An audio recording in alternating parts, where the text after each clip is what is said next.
Dan puji Tuhan, hari ini saya bicara tema yang sangat penting buat kita masing-masing, yaitu memiliki hati yang bijaksana.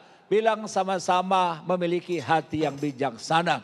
Karena saya percaya kalau orang hatinya bijaksana, maka dituntun oleh Tuhan, disertai oleh Tuhan, ujungnya akan melihat kemuliaan Tuhan dalam hidup kita. Mari kita lihat PowerPoint yang saya buat. Coba lihat lagi, kembali ke atas, apa judulnya tadi? Judulnya adalah memiliki hati yang bijaksana. Next, lihat. Mazmur 90 ayat 12, kita baca sama-sama karena cuma satu ayat Bapak Ibu. 1, 2, 3.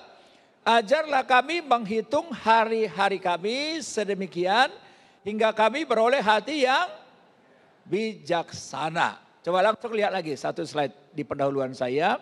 Saya tulis seperti ini. Nilai dan kualitas seseorang di hadapan Tuhan ditentukan oleh apa? Kebijaksanaan yang ada di dalam hatinya. Jadi ternyata saudara dikasih Tuhan, orang yang berharga di mata Tuhan, orang yang berkualitas di mata Tuhan, bukan sekedar kalau kita diberkati, bukan sekedar kalau kita kaya, bukan sekedar kalau kita sedang menjabat, tetapi orang yang berkualitas di mata Tuhan adalah orang yang bijaksana. Kalau kita orang bijaksana, gak mau tahu bagaimana dunia menghancurkan kita. Tapi orang bijaksana selalu dibela oleh Tuhan. Amin. Bapak Ibu ingat gak kisahnya Yusuf? Yusuf itu kan dihancurkan oleh saudara-saudaranya luar biasa. Betul ya Bapak Ibu ya? Direkayasa, difitnah, lalu dibuang. Lalu sekarang dia menjadi hamba. Tetapi saya percaya sekalipun Yusuf ada dalam penjara, sekalipun dia sedang dibuang, tetapi karena dia hidup dalam kebijaksanaan Tuhan, dia diangkat oleh Tuhan. Amin. Itulah sebabnya saudara dikasih Tuhan, yang penting dalam hidup kita bukan sekedar kita rajin ke gereja, bukan sekedar kita rajin merayakan Natal, tapi kita pastikan kita hidup bijaksana. Kalau di Jakarta ya, beda dengan di daerah. Kebetulan saya Bapak Ibu kan lahir di kampung ya. Jadi kalau di kampung saya itu biasanya Natal nggak banyak. Ya kan? Paling kalau musim Natal itu paling kalau ada 2-3 udah bagus tuh. Ya satu mungkin Natal sekolah ya. Waktu kita SD kita sekolah ada Natal ya. Dan bagus tuh karena biasanya makan babi di situ kan. Ya kan? Oh iya semangat kita bukan karena tahu Yesus lahir karena ada babi. Ya kan?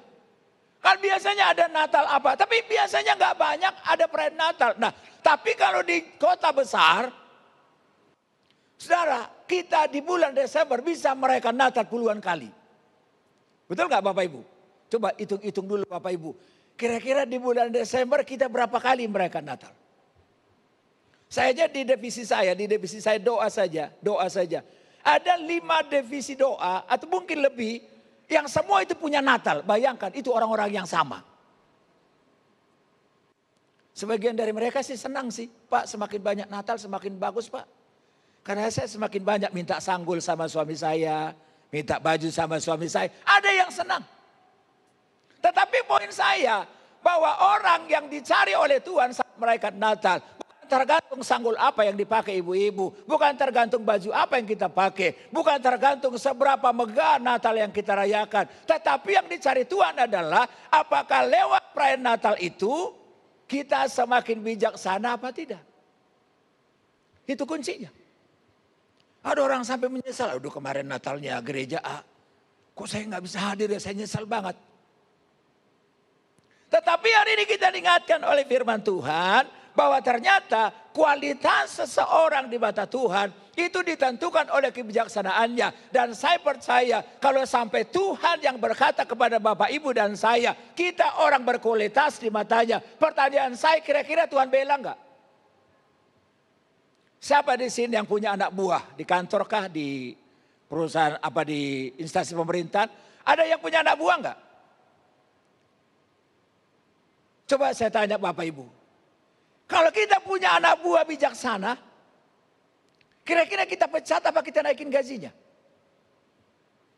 Oh kalau sampai anak buah bijaksana, Bisa dia tahu apa isi hati bosnya, dia tahu bagaimana mengembangkan usaha bosnya.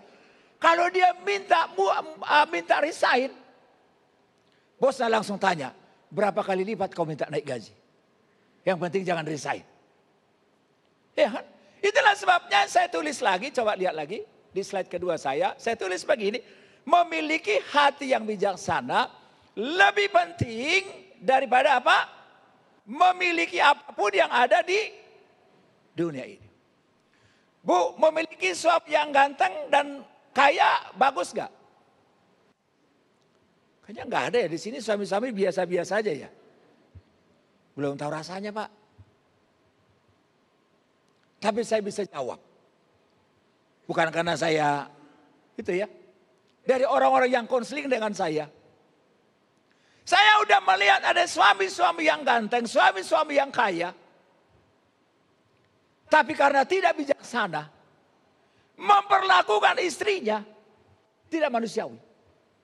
Sehingga istrinya bilang begini, Pak Pendeta sekalipun dia kaya, tapi saya udah gak tahan Pak. Lebih bagus saya tinggalkan dia, lebih bagus saya cerai dia. Atau dia bilang, kalau bukan karena anak-anak saya Pak, saya sudah tinggalkan dia.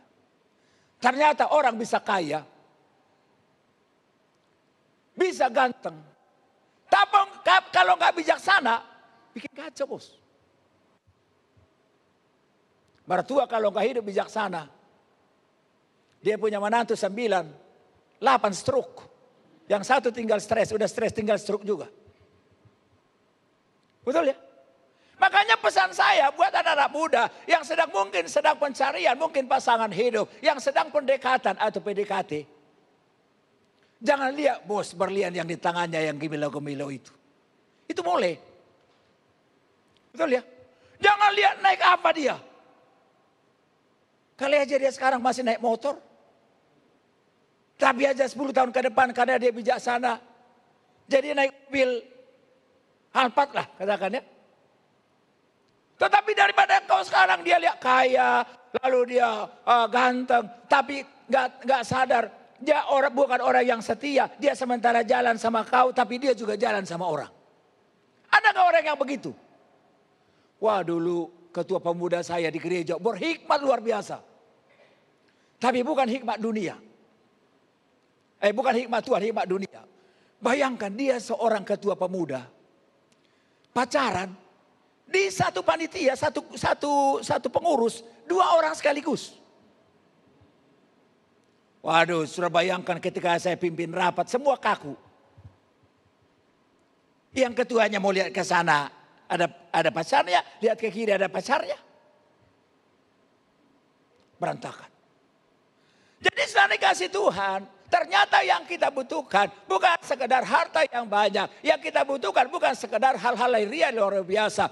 Tetapi yang kita pentingkan adalah hikmat dari Tuhan. Kebijaksanaan dari Tuhan. Karena saya percaya orang berhikmat tidak pernah ditinggalkan. Orang yang berhikmat selalu ada jalan keluar. Orang yang bijaksana selalu dibela oleh Tuhan. Amin. Itulah sebabnya saudara yang kasih Tuhan. Mazmur pasal 90 ini adalah doa Musa. Apa doa Musa Bapak Ibu? Yang tadi kita baca di awal ayatnya. Apa doa Musa? Hello? Ada yang tahu nggak doanya apa? Ajarlah kami apa? Menghitung hari-hari kami.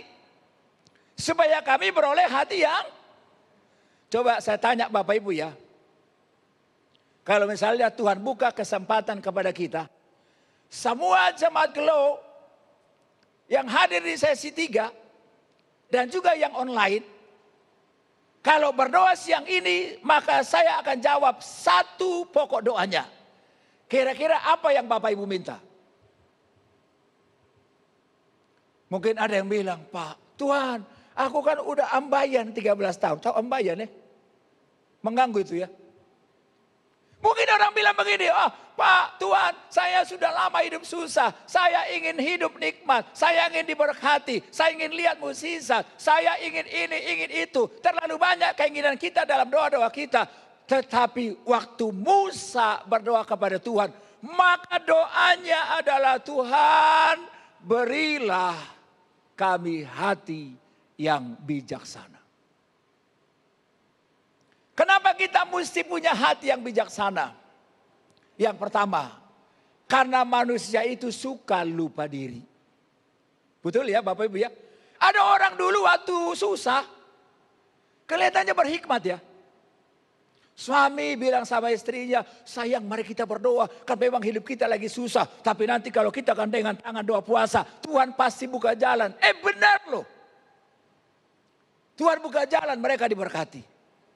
Tapi pertanyaan saya, setelah suaminya diberkati, dia masih tetap punya hikmat gak? Gak juga. Biasanya dia gandeng istrinya ke gereja. Sekarang dia gak ke gereja lagi. Karena dia gandeng wanita lain ke mall. Waktu susah dia berhikmat. Waktu diberkati. Dia itu bahaya. Kenapa kita butuh kebijaksanaan? Karena kita terbatas. Nah saudara kan ini kan tulisan Musa. Siapa sih Musa itu? Musa itu kan yang memimpin bangsa Israel. Betul ya Bapak Ibu ya? Siapa itu bangsa Israel? Pertanyaan saya. Kan bangsa Israel ini kan bangsa yang tegar tengkuk. Betul ya? Siapa di sini yang kenal kiri kanannya? Di kiri kanannya. Dia kira-kira tegar tengkuk gak? Gak usah dijawab lah nanti jadi gak enak pulangnya ya. Tapi pertanyaan saya. Mana lebih besar tegar tengkuknya kita daripada bangsa Israel? Bangsa Israel ini luar biasa. Jangankan Musa. Saudara kira-kira menurut Bapak Ibu Musa hebat gak? Hello, Musa itu hebat gak? Buat saya Musa itu sepanjang tokoh Alkitab menurut saya Musa paling hebat. Kenapa Musa paling hebat? Bayangkan begitu banyak mukjizat yang Tuhan demonstrasikan lewat Musa. Betul ya Bapak Ibu ya? Ada 10 tulah. Dia bisa mengubah tongkat menjadi ular. Betul ya Bapak Ibu ya? Dia bisa membelah laut Tiberau. Keren gak itu Bapak Ibu? Keren ya? Siapa di sini udah pernah membelah laut? Hah? Coba nanti kita ke Ancol ya. Masing-masing bawa tongkatnya pukul-pukul ya. Pukul tak, mata kita yang perih gara-gara garamnya. Tetapi saudara yang menarik adalah sekelas Musa, pemimpin yang hebat, karena mereka tegar tengkuk, mereka lawan loh. Saudara bisa bayangkan gak kalau ada di antara jemaat kita ya, yang tiba-tiba menghadap Pak Gembala, dia lawan Pak Gembala. Pasti keras kepala banget ya. Ini Musa. Itulah sebabnya Musa ingin bilang begini, Tuhan aku memang kau percaya sebagai pemimpin. Dan memang umat yang sedang saya pimpin ini bukan umat yang mudah dibentuk. Bukan umat yang mudah dipimpin. Mereka orang yang keras kepala. Mereka orang yang suka memberontak. Mereka orang yang suka melawan. Tuhan aku gak bisa memimpin mereka tanpa hikmat dari Tuhan. Tanpa kebijaksanaan dari Tuhan. Saudara dikasih Tuhan, kalau kita memimpin usaha kita, memimpin rumah tangga kita, memimpin anak-anak kita, tanpa kebijaksanaan dari Tuhan, kita bisa kacau. Itulah Musa sadar betul. Sekalipun dia hebat, tetapi dia tidak mengandalkan hidupnya. Tapi dia bilang, Tuhan berilah aku kebijaksanaan, hati yang bijaksana, supaya aku tidak lupa diri, supaya aku tetap mengandalkan Tuhan. Karena dia tahu rahasia hidup saya, rahasia keberhasilan saya, bukan karena saya hebat, tapi karena Tuhan yang menuntun hidup saya. Amin. Itu sebabnya saya terlalu percaya Bapak Ibu yang dikasih Tuhan. Orang yang berhikmat, orang yang hidup dalam kebijaksanaan Tuhan. Saya percaya sekalipun orang menghadap, sekalipun orang merekayasa, sekalipun orang mungkin membuang kita, sekalipun orang menolak kita. Tapi percayalah orang yang hidup dalam kebijaksanaan Tuhan. Tuhan sendiri akan selalu membuka pintu. Tuhan sendiri akan menyatakan jalan-jalan dalam hidupnya. Sehingga dia akan diangkat oleh Tuhan. Itulah sebabnya Bapak Ibu yang dikasih Tuhan. Kita harus memiliki hati yang bijaksana. Bilang sama-sama, harus memiliki hati yang bijaksana. Kalau ada seorang wanita cantik. Iya kan? Lalu dia digandeng oleh seorang laki-laki yang sangat tua. Itu bisa dua. Satu, dia bukan karena berhikmat. Tapi dua, saking berhikmatnya dia cinta harta. Tapi saya percaya orang yang berhikmat pasti akan diberkati Tuhan. Amin. Itu sebabnya kita mau bahas dulu sebentar. Bagaimana sih memiliki hati yang bijaksana? Coba lihat. Ya, saya jelaskan sebentar saja ya. Ada 4. Ini menarik sekali Bapak Ibu. Bagaimana sih memiliki hati yang bijaksana? Lewat tadi saya sudah bahas ini. Bagaimana memiliki hati yang bijaksana? Yang pertama adalah harus menjadikan Tuhan tempat apa? Perlindungan. Ayat 1, doa Musa begini. Doa Musa, abdi Allah. Tuhan, engkaulah tempat perlindungan kami turun-temurun. Sengaja saya kasih ada warna biru supaya kita bisa membedakan. Jadi sudah dikasih Tuhan, bagaimana sih supaya seseorang memiliki kebijaksanaan? Ternyata harus menjadikan Tuhan sebagai apa? Tempat perlindungannya, sebagai tempat perteduhannya. Saya diajar Tuhan begini Bapak Ibu. Bahwa setiap tindakan, setiap keputusan yang tidak bijaksana, itu lahir dari hati yang sombong. Lahir dari hati yang sok tahu. Lahir dari hati yang sok jago. Saudara kalau berteman dengan orang yang sok paling benar. Aduh saudara itu stres. Benar. Gak ada yang benar di matanya. Cuman dia saja yang benar.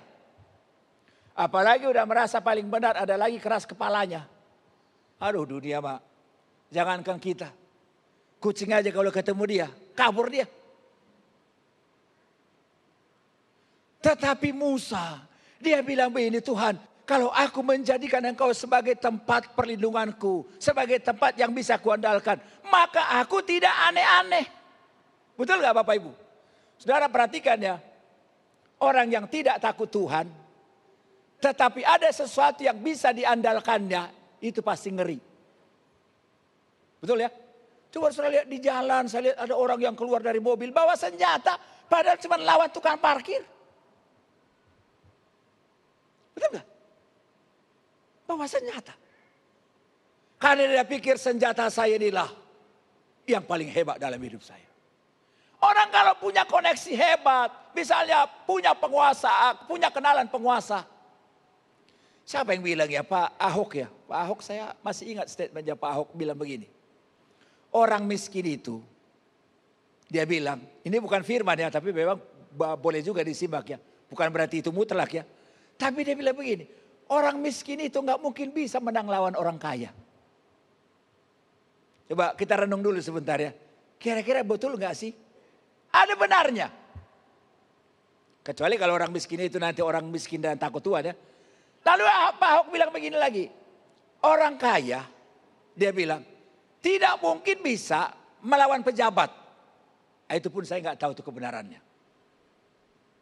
Tapi yang ingin ditekankan di situ, kenapa itu saya kutip? Artinya gini, orang kaya, pejabat, kalau dia sedang di posisinya, menurut Pak Ahok, itu susah dilawan. Kenapa hidup suka-sukanya? Itulah sebabnya kalau jadi orang susah, memang kita mesti dekat dari Tuhan. Betul ya?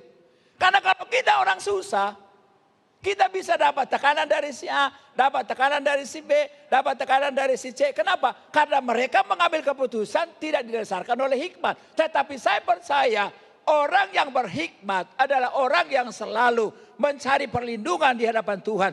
Sekalipun mungkin dia bilang, oh Pak Pendeta saya akan kaya. Itu bedanya. Apa beda orang kaya yang berhikmat dengan tidak berhikmat? Kalau orang kaya yang berhikmat, yang bijaksana, paling dia bilang, Pak Pendeta apa sih yang perlu diandalin? Kantokan semua dari Tuhan. Betul ya Bapak Ibu ya? Apa sebetulnya yang mesti diandalin? Semua dari Tuhan kok. Toh orang kaya, orang sehebat apapun, kan toh makan juga toh. Kecuali kalau saking kayanya saya udah gak bisa gak makan dan saya tambah hebat Pak. Itu baru bagus. Tapi kalau masih makan nasi. Jadi yang pertama Bapak Ibu, bagaimana supaya kita memiliki hati yang bijaksana. Ternyata saya pelajari seseorang itu harus menjadikan Tuhan sebagai tempat perlindungannya. Kalau kita menjadikan kekuatan kita, menjadikan kekayaan kita, menjadikan para pejabat, menjadi tempat perlindungan kita, maka kacaulah hidup kita. Betul ya Bapak Ibu ya? Pernah lihat gak sih orang-orang yang menjadikan ototnya jadi kekuatannya? Dulu kawan saya, sekarang sudah jarang saya kontak. Dia cerita pulang dari jalan. Wah, ternyata walaupun kita sudah pendeta masih terbatas juga ya. Saya tanya, kenapa kawan kok bilang terbatas? Dia bilang tadi saya di jalan diserempet. Orangnya ngotot. Dia kan tahu badan saya gede kan. Apalagi dia berdua. Dia bilang langsung kami kepret itu orang katanya. Ternyata status belum tentu membuat orang jadi bijaksana. Tapi orang yang berlindung kepada Tuhan, dia tahu karena ada tangan Tuhan yang hebat. Karena dia tahu Tuhannya tidak terbatas, dia tahu apapun yang dihadapi. Sekalipun orang mereka-reka yang jahat kepadanya. Tetapi karena Tuhan yang melindunginya, maka pasti dia aman. Amin. Bilang sama-sama, saya pasti aman. Yang kedua, bagaimana memiliki hati yang bijaksana? Coba lihat yang kedua di ayat yang keempat sampai 6. Katakan seperti ini. Sebab di matamu 1000 tahun sama seperti hari kemarin apabila berlalu, atau seperti suatu giliran jaga di waktu malam. Engkau menghanyutkan manusia, mereka seperti mimpi, seperti rumput yang bertumbuh di waktu pagi, berkembang dan bertumbuh di waktu petang, lisut. Dan saya kalimatkan ini dalam narasi yang sederhana. Untuk bisa bijaksana, kita harus menyadari kita punya keterbatasan. Apa sih keterbatasan kita Bapak Ibu? Banyak ya. Ada yang terbatas dalam pekerjaan. Ada yang terbatas dalam uang. Tapi ternyata saudara dikasih Tuhan, kita harus bijaksana menjalani hidup ini. Karena kita punya keterbatasan. Yang pertama, keterbatasan dalam usia. Betul ya Bapak Ibu ya? Siapa di sini yang kira-kira nanti usianya 200 tahun? Itu saya ragu itu Mahalik dari planet Pluto. Kalau orang yang di dunia sekarang udah jarang lah di atas 100 ya. Iya kan? Tapi pemazmur atau Musa bilang begini. Aku harus bijaksana. Kenapa? Karena dia bilang ternyata usia manusia itu terbatas. Dan kalau Tuhan mau memanggil manusia itu gak pakai aba-aba. Kamu sendiri infokan dulu, siap-siap ya bulan depan kamu akan mati. Dia bilang di sini, engkau menghanyutkan manusia, mereka seperti mimpi. Ada nggak saudara kita punya keluarga? Mungkin bulan lalu masih ada. Coba saudara lihat sekarang di mana? Di Sumatera, di Padang. Di mana tuh yang di Tamaluli Tengah, Sibolga. Kan kampung saya itu kan terpencil ya. Saya kira nggak nyampe ke sana dampak dari banjir kemarin ya. Ternyata saya telepon abang saya. Waduh. Dia bilang di sini juga dia terisolasi. Ada 13 orang yang meninggal. Padahal cuma desa kecil. 13 orang yang meninggal. Saya turut berduka cita ya. Simpati ya. Bukan saya sedang mengungkit bahwa ada yang meninggal. Tapi maksud saya. Bahwa kalau Tuhan mau mengambil seseorang. Itu sangat gampang. Makanya Musa bilang begini, Tuhan ajar aku supaya aku bijaksana. Kenapa? Karena usiaku ini terbatas. Karena ada masanya aku hidup di dunia. Karena aku cuma ciptaan yang terbatas. Karena aku cuma makhluk yang bergantung kepada Tuhan. Saudara, orang yang sok jago, yang gak peduli dengan kematian, gak pernah bisa hidup bijaksana. Makanya lagu apa tuh? Hidup ini adalah kesempatan. Itu bagus banget itu. Kalau boleh kita mesti menyanyikan itu dimanapun kita berada.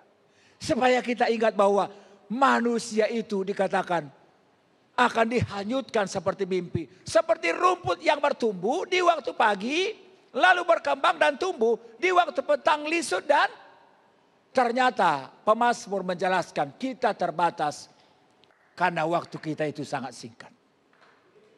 Amin. Kita terbatas karena kita punya pemahaman juga yang terbatas. Gak ada di antara kita yang tahu akan hari esok. Tapi orang yang bijaksana, dia gak takut menjalani hari esok. Kenapa? Karena dia tahu apapun yang terjadi di depan, ada tangan Tuhan yang pegang dia, ada Tuhan yang pegang dia. Itu sebabnya yang kedua, bagaimana memiliki hati yang bijaksana, harus menyadari keterbatasan kita. Yang ketiga, bagaimana memiliki hati yang bijaksana, di ayat 8 dikatakan seperti ini. Engkau menaruh apa? Kesalahan kami di hadapanmu dan dosa kami yang tersembunyi dalam cahaya wajahmu. Ternyata Bapak Ibu dikasih Tuhan, supaya orang bisa hidup bijaksana, harus membereskan segala dosa dan kesalahannya. Saya tanya Bapak Ibu, namanya manusia masih bisa buat salah enggak? Bapak Ibu yang di sini masih bisa buat salah? Bisa ya? Jamaat masih bisa buat salah? Pengerja bisa buat salah? Pendeta masih bisa buat salah? Terus supaya kita bijaksana mau diapain dong? Musa bilang begini, bahwa ternyata buat kesalahan itu biasa. Bilang sama-sama biasa. Jadi kalau orang buat salah, gak usah langsung kita gigit. Atau kalau bisa kita langsung kita bikin saksang. Kalau bisa gue cincang lu, gue jual lu di lapasanen lu. Jangan bos. Semua kita masih bisa buat salah. Tetapi Musa, saudara dikasih Tuhan, mengajarkan satu rahasia buat kita. Bagaimana supaya orang menjadi bijaksana. Ternyata Musa memberitahu satu rahasia. Orang yang bijaksana bukan berarti tidak pernah buat kesalahan dalam hidupnya. Tapi orang yang bijaksana adalah orang yang belajar dari kesalahannya. Lalu dia menyesali kesalahannya dan memperbaiki kesalahannya. Daud seorang yang luar biasa Bapak Ibu. Dari masa muda, Daud ini sudah diurapi Tuhan. Benar. Dan urapannya luar biasa. Dia bisa mengalahkan singa. Bisa mengalahkan beruang. Tapi satu kali orang yang dekat dengan Tuhan itu jatuh dalam dosa perzinahan. Saya bisa bayangkan kalau zaman itu sudah ada medsos. TikTok kah, Instagram kah, Facebook kah. Maka seluruh medsos akan tertuju kepada Daud. Bahwa dia orang yang sok diurapi itu. Ternyata sudah jatuh dalam dosa perzinahan. Tapi karena Daud menyadari dosanya. Lalu dia berdoa sama Tuhan. Dia bilang, Tuhan janganlah kiranya kau mengambil rohmu daripadaku. Supaya aku bisa hidup benar. Supaya aku bisa mengajarkan kebenaran kepada orang lain. Artinya apa Bapak Ibu? Melakukan kesalahan itu manusiawi. Tetapi belajar dari kesalahan. Menjadi lebih baik dari kesalahan kita kemarin. Bangkit dari kegagalan. Itulah yang membuat orang bijaksana. Makanya kita bilang jangan kita sama seperti apa? Keledai katanya. Yang masuk pada lubang yang sama. Masuk pada lubang yang sama. Masuk pada lubang yang sama. Orang yang seperti ini tidak akan mungkin bisa tambah bijaksana. Apalagi kalau orang yang bangga dengan dosanya. Ada nggak orang sekarang bangga dengan dosanya? Bangga sekali. Orang-orang yang munafik. Tahu munafik ya? Munafik itu kan muka nabi, pikiran kotor. Iya kan? Orang-orang yang hidup munafik tidak akan mungkin bisa bijaksana di hadapan Tuhan. Kenapa? Karena dia mencoba menyembunyikan dosanya. Karena dia mencoba menyembunyikan kesalahannya di hadapan Tuhan. Tetapi Musa bilang begini, Tuhan, sekalipun aku bisa menyembunyikan kesalahanku di hadapan orang, menyembunyikan dosaku di hadapan orang. Tapi Musa bilang begini, tetapi di matamu tidak ada kejahatanku yang tersembunyi.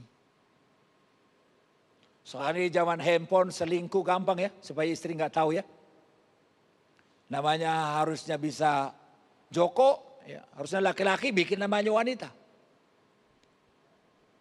Tapi menarik nih Bapak Ibu dikasih Tuhan. Pendeta bisa kita labui. Suami bisa kita kelabui. Istri bisa kita kelabui. Pimpinan kita di kantor bisa kita kelabui. Tetapi dengar baik, tidak ada satupun dosa dan kesalahan kita yang tersembunyi dari cahaya kemuliaan Tuhan.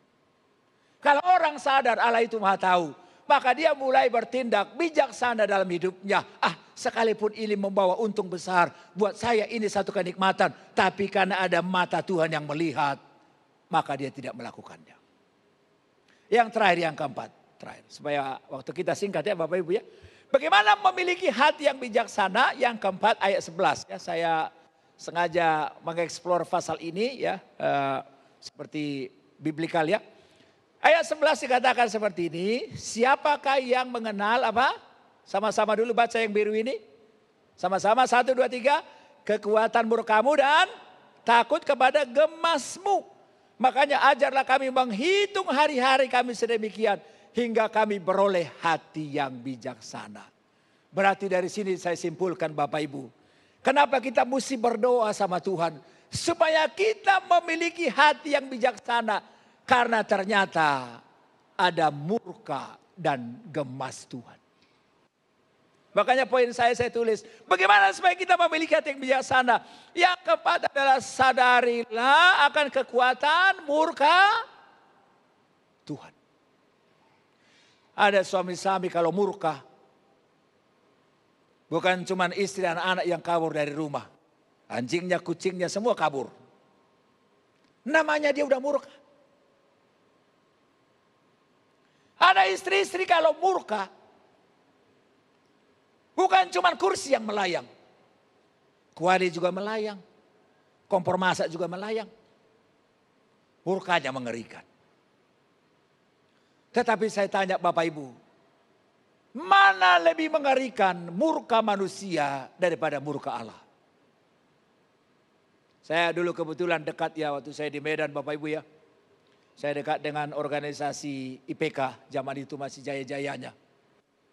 Kami itu kalau murka, ya, kalau kami udah murka, itu jangan harap orang yang dimurkai itu bisa selamat.